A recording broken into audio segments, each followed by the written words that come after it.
I know that. And see, this is why I asked you to go ahead. Ah, Really didn't want to grab on Michael's arm. got it. It'd be alright either way. I'm used to it by this point. I was gonna say, I'm sure not your first rodeo. Nope. Alright. So I'm stepping up here so that way you can get all the way over, so that way you're not next to the edge there. Got it. Make it a little bit easier. Yeah, I'm not gonna be on the edge. Oh, you're gonna have to go up that ladder. Thankfully ladder? not. No, That it's- one. Yeah, that's not happening. Yep, nope. You have another way? I've got a fear of heights too, so I'm not going up there either. But anyways, being all the way at the back of the cave, our cave itself is classified as a small vertical cavern. So we're only 100 foot deep at the deepest part of it, 40 foot wide at the widest, and 225 feet from the very front all the way to the very back. Now going from there, of course, the Grand Cathedral is 9/10 of that size. It's 9 foot tall. And being all the way back here, this is the only spot where we can see all 90 feet from the very top all the way to the very bottom of it. It is so pretty. Now what our guides used to do was back whenever we had the lanterns and that's all we had, is they would line everybody up on the staircase directly behind us. And from there, they would go up into the cathedral again and push forward 2x4s with candles on it.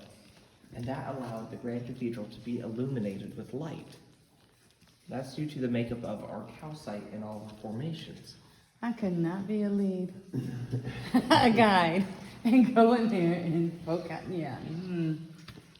I don't know exactly how they did it with the boards or how Exactly. large the boards were. I just think it would be cool to have a lantern too at some point. Oh, it would be cool. Now, the reason why that ladder is there. Back in 1970, Silver Dollar City, whenever they first came in, what they found at the back of the cave was not limestone. It was mud and clay. So what the science of caves, or speleology, would tell us is that, well, if it's mud and clay, there's got to be something back there that pushed it up. So they decided the best choice of action would be to hire a well driller to come in, drill a few holes in the top of the cave to see if they could find an air pocket. The first hole is directly above me, right there. Then they went back about 15 to 20 feet in increments and drilled down again, and they did find an air pocket. So the reason why the ladder and bucket's there, we've slowly been chipping away at it for the past 52 years. In that time, we've got about 12 foot back and found nothing.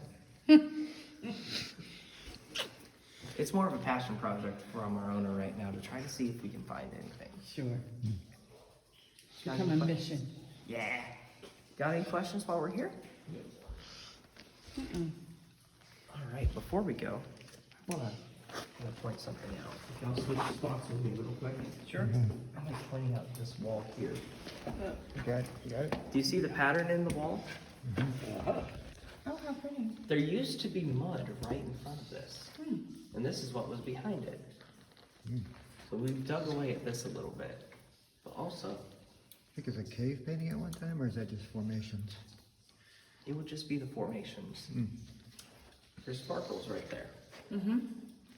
So Very I good. asked the team multiple times trying to figure out what in the world this was. As well, I thought it was pyrite at first.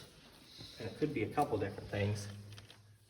Since it looks like an actual mineral, that's what I think it would be. However, they told me that at one point in time, there was over 150 Easter eggs hidden here for Easter.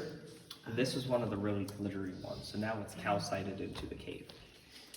So I'm like, okay, well, thanks. I thought I found something new. I'd rather go with the new thing than the Easter egg. Yeah, I would too. It's more interesting. There's about 3 different theories that was on it at one point in time. We're going down? Yep, as we go down this way, this is known as the actual domino staircase. Please take extra time